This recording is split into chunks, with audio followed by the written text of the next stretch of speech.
L'étau se resserre de plus en plus autour du colonel Mouammar Kadhafi et son clan.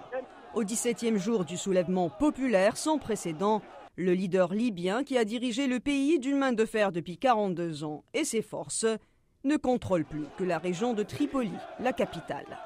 Plusieurs villes de l'est du pays, riches en pétrole, et des villes dans l'ouest et autour de la capitale sont tombées aux mains de l'opposition. La communauté internationale, outrée par le recours à la force contre les civils, est déterminée à limiter la capacité de nuire de Kadhafi en augmentant les pressions.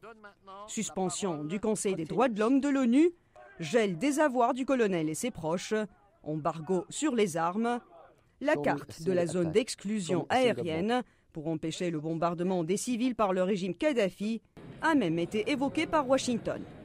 Hillary Clinton, la chef de la diplomatie américaine. Il faut prendre des mesures. Une des options à considérer est la zone d'exclusion aérienne.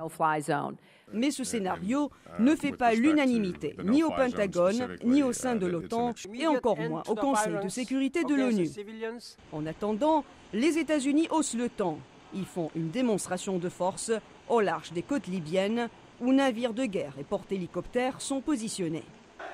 La communauté internationale et les opposants libyens parlent d'une seule voix. Leur message est ferme et clair. Le colonel n'a aucune légitimité et il doit partir. Gaddafi has lost the legitimacy to govern, and it is time for him to go. Our message to Colonel Gaddafi is simple. Go now. I am calling for him to go and leave our people alone. Le leader libyen reste sourd à ces appels et continue de minimiser la révolte qui a fait des milliers de morts. Voici ce qu'il a déclaré à la chaîne américaine ABC.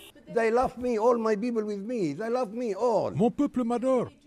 Il est avec moi. Mon peuple mourrait pour me protéger. Déclaration qualifiée de franchement délirante par Susan Rice, l'ambassadrice des États-Unis à l'ONU.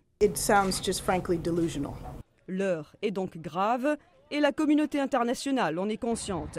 L'Union européenne a convoqué un sommet extraordinaire le 11 mars, consacré à la crise en Libye et en Afrique du Nord.